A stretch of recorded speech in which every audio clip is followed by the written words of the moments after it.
হাজরিন, এই জন্য মুত্তাকিদের 1 নম্বরের বৈশিষ্ট্য হলো সচ্ছলতায় অনেকে দান করে, কিন্তু আল্লাহর এই মুত্তাকি বান্দারা শুধু সচ্ছল থাকলেই দান করবে না, দিনকাল যখন একটু খারাপ যায়, কেনা বেচা দোকানে একটু কম হয়, তখনও সে অকাতরে দেয়, দিতে থাকে, কোনো কার্পণ্য করে না।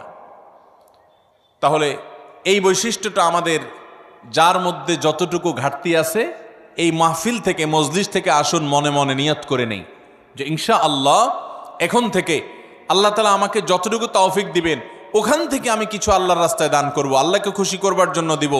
এবং যখন আমদানি ইনকাম অনেক ভালো তখনও দিব, যখন ইনকাম নাই একেবারে টানাটানি আছে ওখান থেকে একটু বাঁচিয়ে হলেও দিব।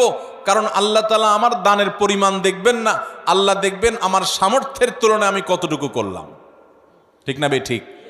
ভাইরা আমার, সাহাবা একরাম